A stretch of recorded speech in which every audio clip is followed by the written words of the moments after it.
बिस्मिल्लाहिर्रहमानिर्रहीम। अस्सलाम वालेकुम। बहुत अहम खबर है, बड़ी ब्रेकिंग न्यूज़ है। इसराइल और ईरान के दरमियान सीज़ फायर बंदी हो गई है। ये ख़बर इसलिए बहुत अहम है कि पूरा मिडल ईस्ट क्या बल्कि पूरी दुनिया हैरान और परेशान थी कि कहीं हम वर्ल्ड वार 3 की जानब तो नहीं बढ़ रहे हैं। लेकिन अचानक डोनाल्ड ट्रंप ने ऐलान किया है, बल्कि एक ट्वीट के ज़रिए दुनिया को मुबारकबाद दी है कि दोनों ममालिक यानी ईरान और इसराइल सीज़ फायर बंदी पर रजामंद हो गए हैं। और वो ट्वीट क्या है उसका मतन मैं आपके सामने रखता हूँ। ये ज़ाहिर अंग्रेज़ी में है लेकिन मैं उर्दू में इसका तर्जमा कर देता हूँ। तमाम लोगों को मुबारक हो, ये मुकम्मल तौर पर तय पा गया है और इसराइल और ईरान के दरमियान मुकम्मल जंगबंदी हो गई है। तकरीबन 6 घंटों बाद जब इसराइल और ईरान अपनी पेशरफ्त आखिरी मिशन वगैरह मुकम्मल कर लेंगे तो 12 घंटों के लिए, जिसके बाद जंग को ख़त्म तस्वर किया जाएगा। बाज़ाब्ता तौर पर ईरान जंगबंदी का आगाज़ करेगा और 12वें घंटे पर इसराइल भी जंगबंदी शुरू करेगा और 24वें घंटे पर 12 दिन की जंगबंदी का बाज़ाब्ता अख्ताम दुनिया भर में सलामी के साथ मनाया जाएगा। हर जंगबंदी के दौरान दूसरा फरीक पुरअमन और बाइज़्ज़त रहेगा, इस मफरूज़े पर कि सब कुछ वैसा ही होगा जैसे तय हुआ है और ऐसा ही होगा। मैं दोनों ममालिक इसराइल और ईरान को मुबारकबाद देना चाहता हूँ कि उन्होंने इतनी बर्दाश्त, हौसला और फ़हम का मुज़ाहरा किया और इस जंग का ख़त्म किया, जिसे 12 दिन की जंग कहा जाता है।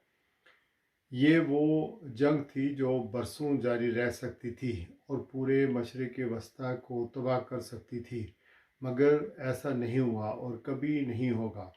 खुदा इसराइल को सलामत रखे, खुदा इसराइल को सलामत रखे, खुदा ईरान को सलामत रखे, खुदा मशरिक़ वस्ती को सलामत रखे, खुदा अमेरिका को सलामत रखे और खुदा पूरी दुनिया को सलामत रखे। डोनाल्ड जे ट्रंप, रियासत-ए मुत्तहिदा अमेरिका। तो ये वो ट्वीट है जो डोनाल्ड ट्रंप ने अपने सोशल अकाउंट से की है। बड़ी अजीब-व-गरीब ये ट्वीट है, लेकिन जो आज की अहम डेवलपमेंट थी 2 दिन पहले जब अमेरिका ने ईरान के जौहरी प्रोग्राम के ऊपर हमला किया, तो ईरान की हुकूमत ने पहले ही अल्टीमेटम दिया था कि अगर अमेरिका बराह रास्त इसमें शामिल होता है, इस जंग में शामिल होता है, तो अमेरिका के जो फ़ौजी अड्डे मिडल ईस्ट में, कतर में या दूसरे ममालिक में हैं, उनको निशाना बनाया जाएगा। तो ईरान की जो आवाम थी उनका बड़ा प्रेशर आ गया था और कोई भी सॉवरेन मुल्क कभी भी टॉलरेट नहीं करेगा कि उसकी टेरिटरी को दूसरा कोई मुल्क ताकत के नशे में, गुरूर में आकर हमला करे। तो ईरान को जवाब देना था और उन्होंने जवाब दिया कि आज कतर को पहले बताया कि हम ऐसा करेंगे और आपके शहरी इलाकों को निशाना नहीं बनाया जाएगा, बल्कि 1 घंटा पहले बताया गया। तो उन्होंने कतर में अमेरिका के जो मिलिट्री बेस था उस पर हमला किया और बहुत सारे वहाँ पर बैलिस्टिक मिसाइल दागे और कहा यह जा रहा है कि अमेरिकन फ़ौजी या जो कतर की फ़ौज थी वो सारे अलर्ट थे और उनको इंटरसेप्ट कर दिया गया, मार गिराया गया और 14 बैलिस्टिक मिसाइल थे, जिसमें से 13 को निशाना बनाया गया है और इंटरसेप्ट करके तबाह कर दिया गया हवा में ही। लेकिन ये कतर के कैपिटल दोहा में से गुज़रे और लोगों ने इसकी फुटेजेस जो शहरी थे उन्होंने बनाई और फिर उसके बाद ये माहौल पैदा हुआ कि एक मिसाइल जो है वो इराक़ पर भी गिरा और उसके अलावा बहरैन और दीगर ममालिक में सायरन बजाए गए, अलर्ट किया गया।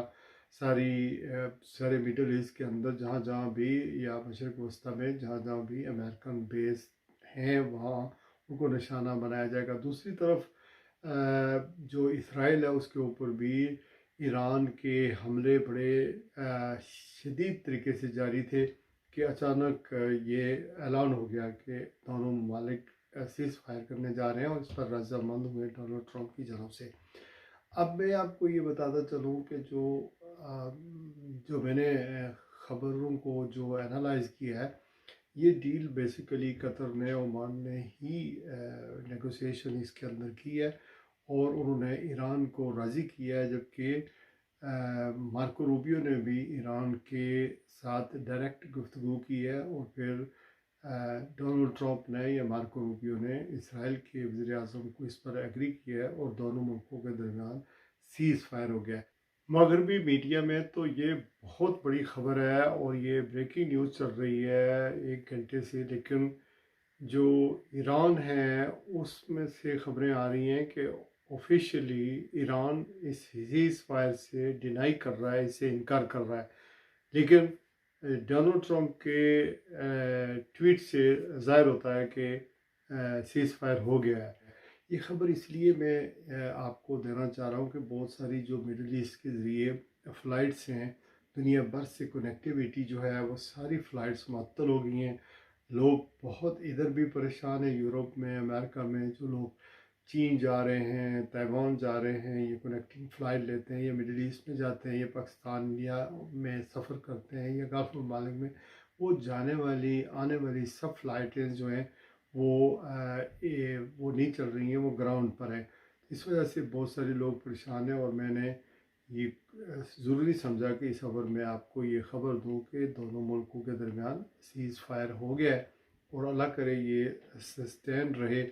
अलबत्ता ये ख़बर की हद तक तो इतनी बात मैं आपके साथ शेयर कर रहा हूँ, फिर इंशाल्लाह हाज़िर होंगे और बाद में तज्ज़िये करेंगे। ये बात लंबे अरसे तक चलेगी, क्या हुआ क्या नहीं हुआ। ईरान को ये क्रेडिट ज़रूर जाता है कि उसने हिम्मत नहीं आ रही, मार खाई, लेकिन कम अज़ कम पूरे कद के साथ खड़ा हुआ और आवाम के लिए, अपनी आवाम के लिए और फ़लस्तीनियों के लिए उसने आवाज़ उठाई और उसको उसकी पनिश भी मिली। और 79 से लेकर आज तक पनिश बहरहाल सैंक्शंस और सो एंड सो हो रहा है, तो बाकी मुसलमान ममालिक को भी उसका साथ देना चाहिए। पाकिस्तान ने और चीन और रशिया ने अक़वाम मुत्तहिदा में करारदाद जमा करवाई है, अब देखते हैं उसका क्या होता है।